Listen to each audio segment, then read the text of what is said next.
kind of always get around to, oh, you're married, and oh, what does your husband do, and da da da. No, he's English. Oh, how did you meet? And it always, either I just say it's too long of a story, or I actually tell them. It's a pretty decent story that, you met somebody and 4 days later you married them.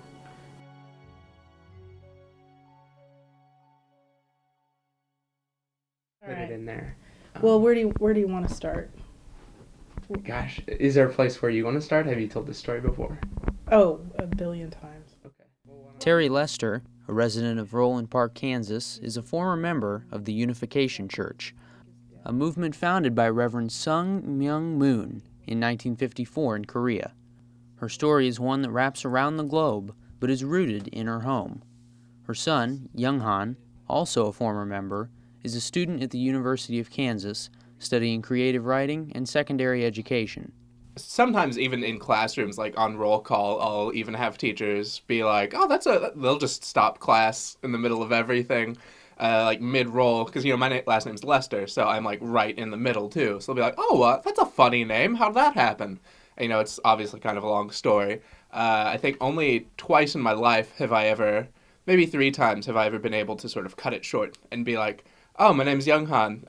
Oh, have you heard of the Moonies? And 3 times I think people have said yes.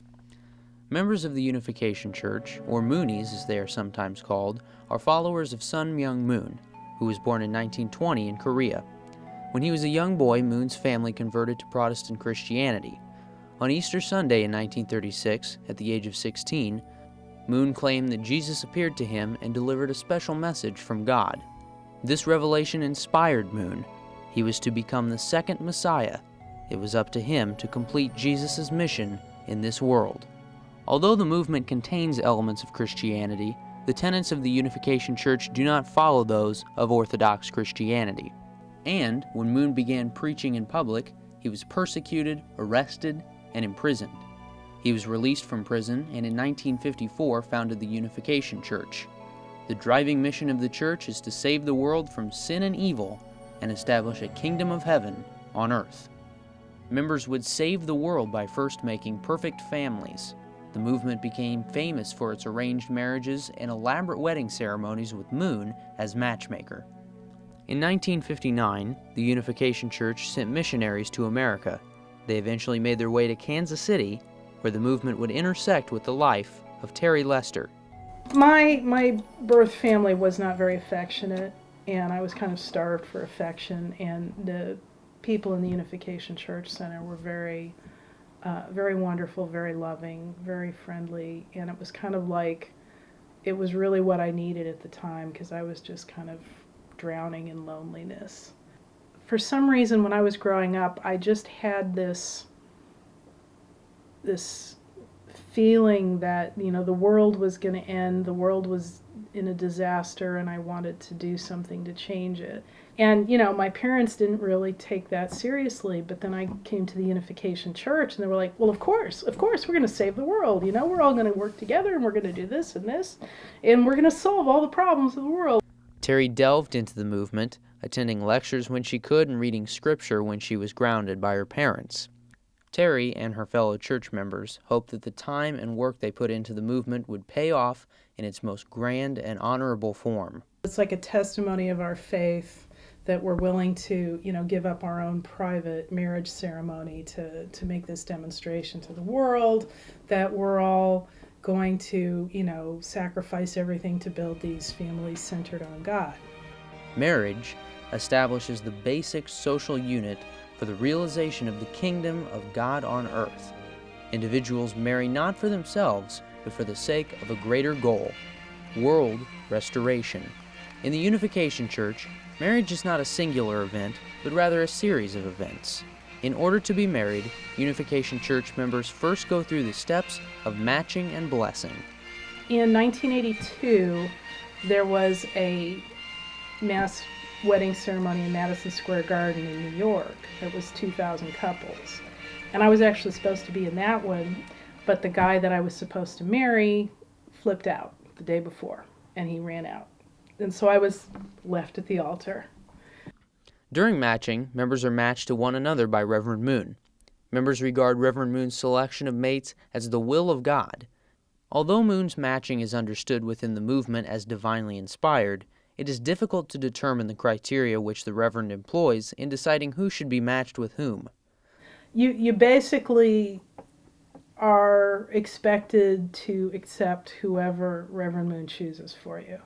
And you have to go in there sort of prepared to accept somebody ugly, somebody old, somebody from another country, somebody that doesn't speak English, somebody that's short, somebody that's, whatever. They claim that they see the silver line of God connecting souls, but really what happens is they're like, okay, you and you, and you and you, and you and you, and you and you, and you all get married. The most comprehensible criterion might be implied in the large number of international matches which are arranged by Reverend Moon. I mean, I was 22, and I just felt like I couldn't handle a language difference. It was like the first several hours I was in there, I was just miserable. And then Reverend Moon stopped everything and somebody sang a song and I just started crying and crying and crying. And I was just like, The unassuming Terry was matched by Reverend Moon to her future husband, Graham. So we trundled off and, we passed somebody that was like keeping records of who got matched to who, and Graham said something to her and I was like, oh, you're English. So we sat and we talked for a while and then I was like, oh, what the hell, let's just do it. During blessing, thousands of couples are publicly offered formal consent to marry one another by the Unification Church. So we went in and we stood in our little assigned place and we watched it all unfold, and we said what we were supposed to say when they told us to, and at the end of it somehow we were married. I mean, all of our vows were in Korean. So later on, we got a copy of it. We found out what we promised. After blessing, members go through a period of separation, usually of 40 days or more, before they can consummate the marriage. We wanted to have a lot of kids. The church encourages having a lot of kids. I wanted to have 12 because Reverend Moon had 12, and I thought 12 would be great. And, it's like the church tells you not to think about economics, to just, because children are God's blessing, and this is how we're going to save the world, and, God will provide. And so Graham kind of talked me down to 6. But then we actually started having kids, and it's a lot harder than they said it would be. And the God will provide thing didn't seem to be working real well. Young Han explains one of his first memories from the church. My parents got me out of bed and were like, come on, come on. And I just remember us standing in front of an altar with some candles and a picture of some Korean kid on it, who I guess was one of Reverend Moon's children or something like that. And we were supposed to be praying to this kid. I don't really know the specifics. I just remember there was, people who were much bigger than me at the time singing and candle lights and all that. What I knew of as being church was, just people getting together in something like Uncle Juan's living room and just talking about things while my sister and I played upstairs with Juan's daughter. I was old enough at that point that I knew that most churches were big brick buildings where, made of stone and things. We have people in robes and they're like, oh, and most of the people are sitting out in the pews, but all of the singers are up there. So I had enough context at that point to know that we were different, but it was not until really years later where I sort of pieced, or where my parents sort of confessed to us and where my sister and I were able to sort of piece together just how sort of different the situation was. After marriage, Terry found balancing the church with family life was no easy task. Sometimes it was kind of hard to see the connection between, selling candy bars in the Bronx with feeding the hungry of the world. But, I had faith that, with all of these things working out together, that it would eventually get done. And kind of really what happened, the church did not make a good transition from single people to married people. There just was not any kind of structure in place. Once people started their families, they were really on their own. Man, that sounds super frustrating to have 25 years of your life go down the tubes. Yeah. The church is currently having its own issues. Moon's 2009 blessing received great press attention because it might be the last of its kind. Reverend Moon is 90 years old and has turned over daily operations of the church to his 30-year-old son, Hyung-jin Moon, a Harvard graduate. The church is estimated at only 15 to 25,000 members in America, and many fear that with drastically dwindling numbers of church members in the United States already, and without the larger-than-life Reverend Moon at the helm, the church is destined for demise. This second generation of Moons must inspire the same desire and enthusiasm in young people that was witnessed in the initial wave of converts in the 70s. Good morning, brothers and sisters. How is everyone this Sunday? In-jin Moon is the leader of the American branch of the Family Federation Church and is the mastermind behind Love and Life Ministries. The New York City-based megachurch is rich in entertainment and American culture, including a big video screen, lights, and music. Good morning, brothers and sisters. Welcome to Love and Life Ministries. Are you ready for some church? The more I buy the groceries or pay the rent, I gotta give God his full 10%. She told NPR that this new creative setup is essential to the church's success in the United States. Some have called it electricity running through my body, feeling of warmth, just feeling as if they're engulfed in total love. For those kids who come and have that conversion experience, then their movement and their belief system becomes theirs.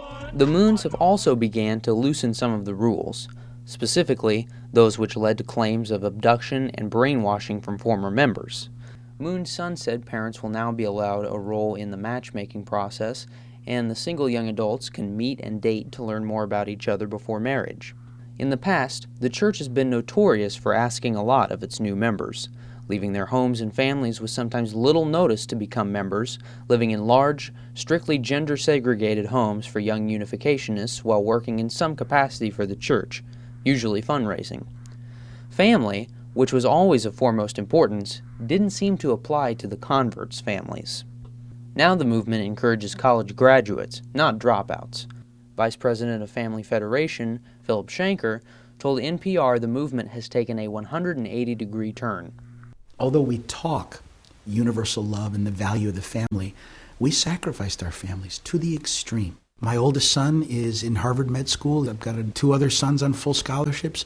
That's definitely what we've encouraged them to do. And we hope that they can not only make unificationism great, but contribute to the world. In 1996, Terry and her husband made the decision to leave the church. So the more I learned about the movement, the more, it became clear to me that it, just on a very personal level, these people they didn't necessarily ruin my parents' lives, but I do feel like my parents' lives were at least very unnecessarily complicated and made more difficult for a long time than they needed to be. I would say I'm bitter at so much wasted energy and so much wasted potential, but it's not part of my daily mental life. The unification movement is still a part of Terry's life, but she's learned to live on. If you're resentful about something, you're hurting yourself more than the person you're resentful about, because it doesn't hurt them at all, So I've just, over the years, talked it to death to where I can just let go of it.